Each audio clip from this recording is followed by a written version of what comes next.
In this section, we'll look at logging users out administratively. When working in an environment, it's not uncommon to need to manage other users on the system. For any number of reasons, it may be required that you suspend or terminate their interactions with the system. In this way, we can use several tools in order to find who's on the system and manage their connections. As a former system administrator, the first command I would always run when interacting with any number of systems was always the W command. The W command provides a first look at some initial statistics about the environment, but one of the key things to note out of its output is whether or not other sessions are connected to the system. Have a look at this output of the W command. Here, we can see a bunch of useful system information. How long the system's been up and running, various load average information about the performance of the system, and mainly what we want to look at here is whether or not other users are connected. Each user has their own specific TTY or terminal connection. We can see how many exist, find our own, and determine if others are connected to this system. When appropriate, we may need to disconnect those other users to correct the particular system tasks that are errant or cause for troubleshooting. You can also see what those various users are using, whether they have their own bash terminal shell, or in the case of my own user here, what command is being run, such as the W command. You can take a look at other information from the other columns to understand when this user was logged in, if they've been idle, and how much time they're using on the CPU currently. Based on this information, you can make determinations about whether or not the user is active and whether or not you should terminate their connections in order to proceed with your own work.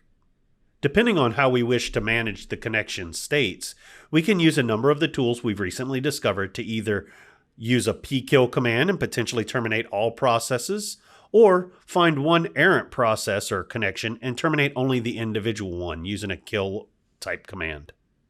I do agree with this callout box, which says that the sigkill or level 9 signal is often used too quickly to aggressively tear down a process. It should also be considered that other signals exist to more gracefully end these processes.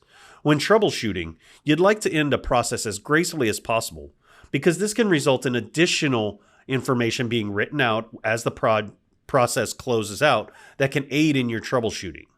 Core dumps can be some of the most useful information when a process tears down if it's able to provide you with additional information in any of your analytic investigations through troubleshooting. Be sure to consider all the signals available to you when you're trying to manipulate a process and not always go to the signal kill for an aggressive teardown for anything that's errant within your system. Okay, looking back at connections we may need to sever for various users, we can consider a situation where we have a user Bob that may be connected and we wish to inspect their connection and make a determination, if not terminate, that connection that Bob holds open. When we use a command like pgrep, we can take a look at and search through the processes for any number of various things. One of the flags for the pgrep command allows us to provide a username and search through processes that are owned by that user. We use the pgrep command in collaboration with the option to supply a username from -u.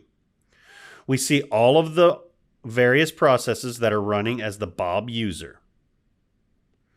We get their corresponding process identification numbers alongside them. We can then use a pkill argument and pass the signal we wish to use for any process owned by the user Bob. This would kill all processes run as that user, namely the entire list of the 4 we saw above. Once we run that argument and research for all processes running as the user Bob, we see that none exist in the system. While we used a very aggressive sigkill signal in the previous example, it's not always appropriate.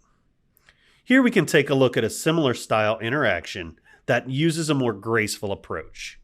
Here the pgrep looks for all of Bob's processes, but instead of using a sigkill, uses a more graceful approach. This approach, pkill-t on the TTY3, only kills the processes running within the terminal that Bob is using to connect, but doesn't necessarily kill everything Bob is doing.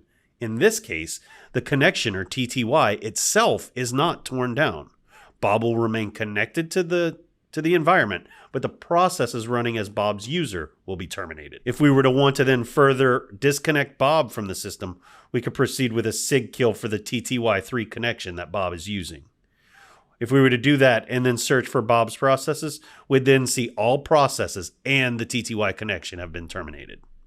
When trying to decipher what processes are connected to others, as well as to specific users that may have executed them, the PS tree output can be helpful in organizing the output. Have a look at this output of the PS tree search that searches for all of Bob's processes. We can see the relationship between the parent process of the bash connection Bob has initiated and the 3 processes that Bob has executed from within that bash shell. If we were to run a pkill argument on the process ID 8391, then we would specifically target the bash connection. Any processes running within that terminal would subsequently be torn down as well as their children of this bash connection. If we were to issue the SIG kill, we could then see that Bob no longer has anything except this connection. This is because we provided the -P 8391 argument that preserved the bash connection. This is another way to tear down the processes while not necessarily severing the communication connection that Bob had in place. That concludes our section on killing processes. I'll see you in the next video where we go through a guided exercise together to use these skills.